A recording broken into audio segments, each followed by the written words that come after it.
కైలాస శిఖరములో పరమేశ్వరుని ప్రశ్నకు అమ్మవారు గౌరీదేవి దుర్గా యొక్క మహిమను బోధించింది శివుడి ద్వారా లోకానికి. దానిని ఇంకా విశేషంగా వివరంగా లోకానికి అందించాలి అని పరమశివ భక్తుడైనటువంటి మార్కండేయ మహర్షి బ్రహ్మదేవుడి దగ్గరకు వెళ్ళి, అయ్యా, ఈ తత్వాన్ని ఇంకా వివరంగా ఏదైనా ఒక దివ్య రహస్యం ఉంటే చెప్పండి అని అడిగితే, ఆయన బ్రహ్మదేవుడు చతుర్ముఖుడు కవచ అర్గళ కీలక సమన్వితమైనటువంటి చండీ సప్తశతిని బోధించాడు. ఆ మార్కండేయ మహర్షి జైమిని మహర్షిని కూర్చోబెట్టుకుని ఇదంతా వివరాలు చెబుతూ ఉన్నాడు. ఆ చెబుతూ ఉన్న ప్రారంభంలో ఏమిటంటే, స్వారోచిషే అంతరే చైత్రవంశ సముద్భవ అని ప్రారంభం చేశాడు. స్వారోచిష మన్వంతరములో చైత్ర వంశములో పుట్టినటువంటి ఒక మహానుభావుడు, ఒక రాజు అని ఆయన కథ చెప్తూ ఉన్నాడు, ప్రారంభం చేశాడు. అసలు ఆ యుగము యొక్క గొప్పతనం ఏమిటి అంటే, కేవలం యుగము గొప్పతనం తెలుసుకోవటమేనా? అలా కాదు. మన్వంతరాధిపుల గురించి ఎవరైతే వింటారో, ఎవరైతే చదువుతారో వాళ్లకు అష్టైశ్వర్య సిద్ధి అన్నారు. సంపూర్ణమైన 120 సంవత్సరాల ఆయుర్వృద్ధి అన్నారు. ఏమిటి కారణం? నిన్న చెప్పుకున్నాం. 3,6,7,20,000 సంవత్సరాలు ఒక మన్వంతరం. అంటే ఒక మహానుభావుడు ఇంత కాలము ఉన్నాడన్నమాట. ఆయన ఆధిపత్యంలో ఇంత సామ్రాజ్యము నడిచినది. అందువల్ల అది విన్నవాళ్లకు చదివిన వాళ్లకు కూడా అటువంటి దీర్ఘాయుష్య సిద్ధి. మానవులకు ఎంత పరిమితి ఉన్నదో 120 సంవత్సరాలు అంత ఆయుఃప్రమాణము ఆరోగ్యపూర్ణముగా సిద్ధిస్తుంది. అందువల్ల ఈ మనము ఎప్పుడైతే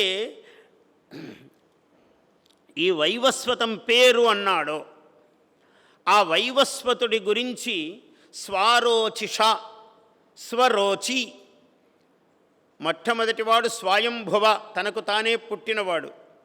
రెండవవాడు స్వారోచిషుడు, అంటే స్వరోచికి పుట్టినవాడు. ఆ స్వరోచి ఎలా పుట్టాడు?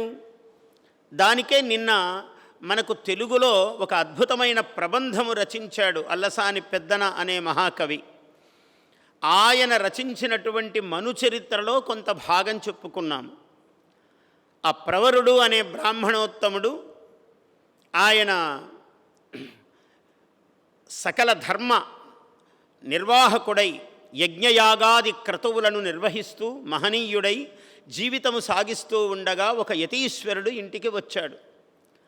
వచ్చి ఆయన, అయ్యా, ఎక్కడి నుంచి వచ్చారు, ఎక్కడికి వెళుతున్నారు అంటే, నాయన, నేను ఒకచోట అని ఏమున్నది, ఇలా మొత్తము భూమండలమంతా తిరిగి దేవతా దర్శనం చేశానన్నాడు.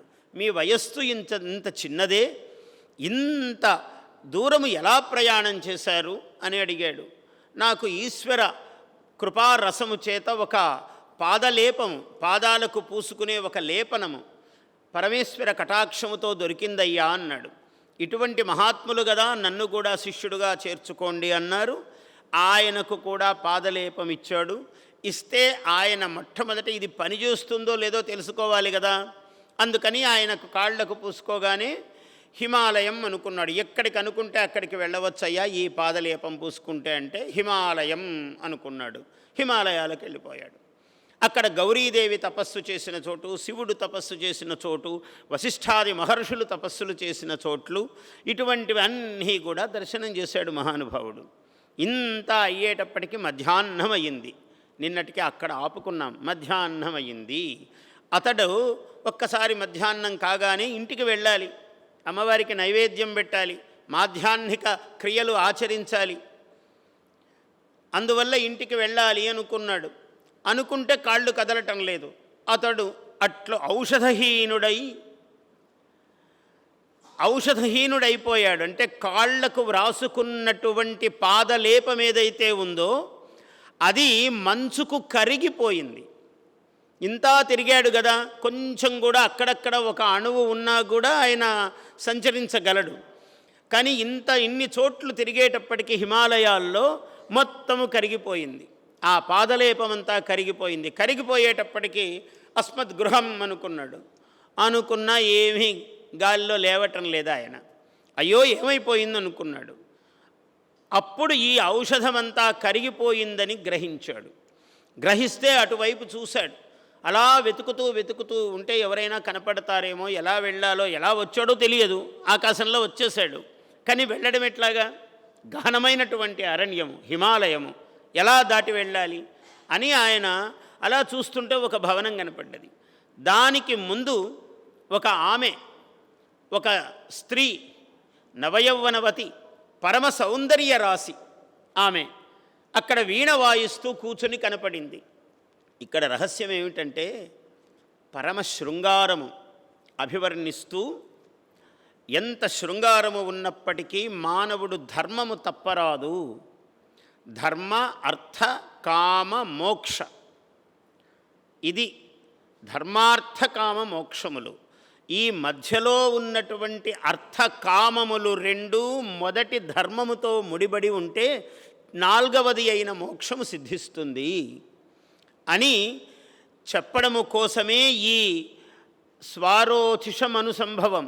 ఈ స్వారోచిషం ఆ అవతారము యొక్క, ఆ మన్వంతరము యొక్క ప్రయోజనం. సరే, కనపడగానే ఆమెను యవ్వతమీవు భీతహరిణేక్షణ ఓటలేక ఇవ్ ఒంటి చరించదోటలేకిం వనభూమి భూసురుడనే ప్రవరాక్షుడ త్రోవదప్పితిన్ క్రొవ్వున నిన్నగాగ్రమునకుంచనుదించి, నేను పొరపాటుగా ఇక్కడికి వచ్చానమ్మా, ఎవరో ఒక్కదానివే కూర్చున్నావే, నీకు భయం వేయటం లేదా? ఇంత గహనమైన అరణ్యములో, ఈ కొండ ప్రాంతములో ఒక్కదానివే కూర్చున్నావే, ఎవరు నీవు అని అడిగాడు. అడిగితే ఈయన ధర్మంగా పాపం తన బాధ ఏదో తాను అడిగాడు. కానీ ఆమె దృష్టి వేరుగా ఉన్నది. ఈయన పరమ సౌందర్య రాశి, ఈ ప్రవరుడు.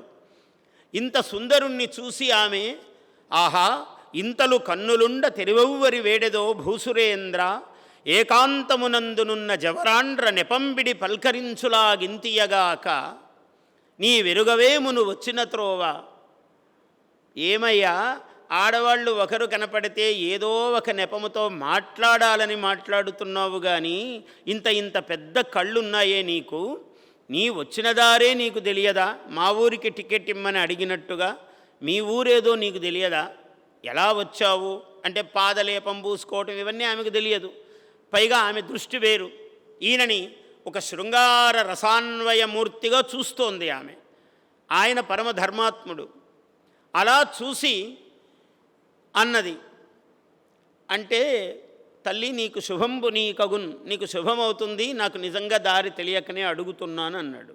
ఆహా ఏమి చెబుతావయ్యా అని ఆమె ఇంకేదో మాట్లాడింది. అదంతా చాలా వ్యవహారం ఉన్నది అక్కడ. చూచి ఝళంఝళత్కటక సూచిత వేగ పదారవిందయై లేచి, ఆమె కాళ్లకు ఉన్నటువంటి గజ్జెలు ఝళ్ ఝళ్ అని మోగాయట.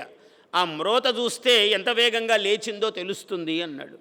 చూచి ఝళంఝళత్కటక సూచిత వేగ పదారవిందయై లేచి కుచంబులున్ తురుములే నడుము అల్లలనాడనయ్యడన్ పూచిన ఒక్కపోకను నుబోదియజేరి విలోకన ప్రభావీచి కలంతదీయ పదవీ కలశాంబుధి వెల్లి గొల్పుచున్.